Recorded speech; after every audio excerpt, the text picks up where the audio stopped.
IT में ही रहते हैं कुछ देर के लिए क्योंकि स्ट्रेंथ वहीं पे है। लेट्स ब्रिंग कोफोर्ज 7281, सबसे क्लीन चार्ट, सबसे क्लीन चार्ट। अनुज, क्योंकि यहाँ प्रमोटर्स एग्जिट कर रहे थे बट फाइनली जो इन्होंने इस बार माल छोड़ा, अब जो लास्ट जो चंक उनका सेल हुआ था वो काफ़ी कम छोड़ा, यानी वो लिक्विडेशन पिछली बार से कम था। दैट मीन्स वो बेन वाला जो एग्जिट है उसका फियर खत्म हो गया। क्या एक कंफर्ट अब कोफोर्ज में बन रहा है क्या?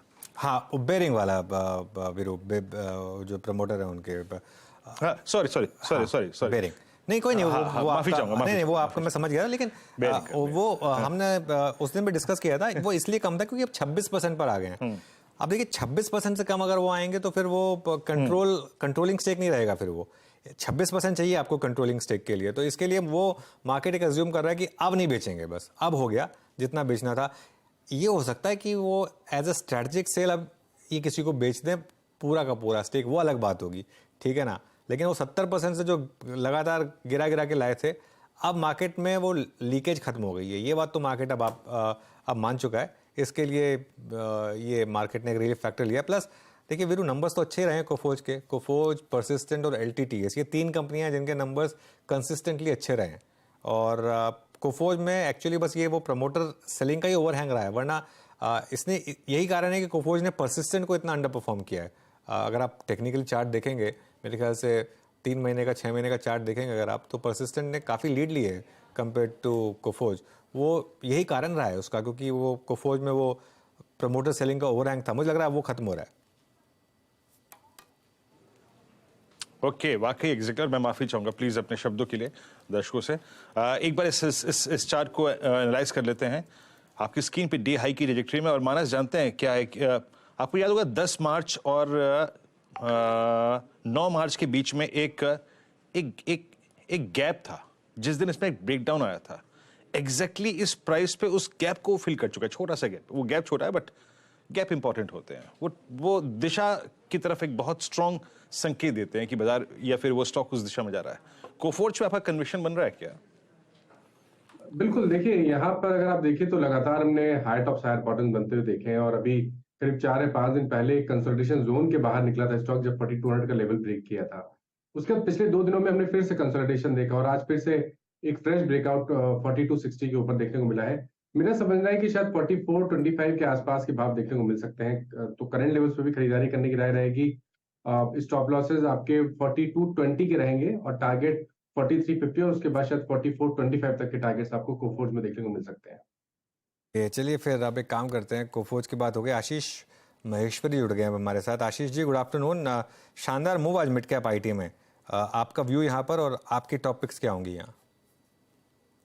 बिल्कुल, तो जैसा यूएस मार्केट में डो फ्यूचर में थोड़ा सा रिबाउंड देखने को मिल रहा है, आज यूरोपियन मार्केट्स भी थोड़ा अप है, तो उसका इंडिकेशन वहां पर भी है कि जो मिड कैप आईटीज है, आईटी एज अ सेक्टर थोड़ा परफॉर्म करना स्टार्ट कर रहे हैं। मुझे लगता है यहाँ पर बिल्कुल सिलेक्टिव होकर बाइंग की जा सकती है, क्योंकि जो नतीजे आ रहे हैं मिड कैप आईटी के स्टॉक्स के, वो काफी अच्छे रहे और उम्मीद से सारे नतीजे बेहतर रहे। जो आपको under performance large cap IT companies में देखने को मिला था, वो मिड कैप आईटी कंपनीज में नहीं है, क्योंकि उसके पीछे बड़ा रीजन ये है कि वो बिल्कुल एक निश एरिया में काम करते हैं और काफी सिलेक्टेड अपने क्लाइंट्स के साथ में वो एम्बेडेड होकर काम करते हैं। जबकि जो बड़ी लार्ज कैप कंपनीज हैं वो मल्टीपल ज्योग्राफीज, मल्टीपल लोकेशन और बहुत डाइवर्सिफाइड प्राइस सर्कल में काम करते हैं। और ज्यादा जो काम कर रहे हैं, जो टीसीएस, इन्फोसिस, विप्रो जैसी कंपनी है, वो मेंटेनेंस का काम करते हैं, जहां पर बिल्कुल प्रेशर देखने को मिल रहा है। तो मेरी सलाह रहेगी कि बिल्कुल मिड कैप आईटी कंपनीज में अभी भी निवेश किया जा सकता है। तो जैसे यहाँ पर जो 2-3 पिक मुझे समझ आते हैं, मुझे लगता है कि टाटा एलेक्सी इसका बड़े करेक्शन के बाद में एक अच्छा बैट बिल्कुल बन गया है। इसको स्टॉक को 7000 के लेवल के आसपास बाय करना चाहिए। इसके अलावा जैसे हम परसिस्टेंट की बात कर रहे थे, तो परसिस्टेंट में मुझे यहाँ से करीब 500-700 रुपए की अपसाइड और नजर आती है, क्योंकि जो फ्लोज हैं वो क्वालिटी मिड कैप स्टॉक को चेस कर रहे हैं, लार्ज कैप को छोड़कर। तो परसिस्टेंट पे भी नजर रख सकते हैं। और केपीआईटी सिस्टम मेरा हमेशा से फेवरेट है। जी हाँ, और देखिए आज आईटी मेरे स्क्रीन पे है ना जिस वक्त सिर्फ आईटी, और लुक एट टेक महिंद्रा एक सीरियस एफर्ट करता हुआ।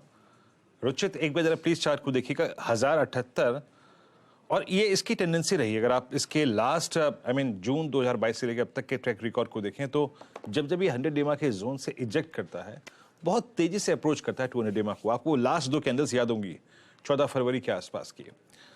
1074 पे कोई ट्रेड लग रहा है क्या आपको? बहुत एग्रेसिव ट्रेड की बात कर रहा हूं मैं यहाँ पे। एनी ऑप्शन थॉट्स फ्यूचर्स पे आपका टेक रुचित?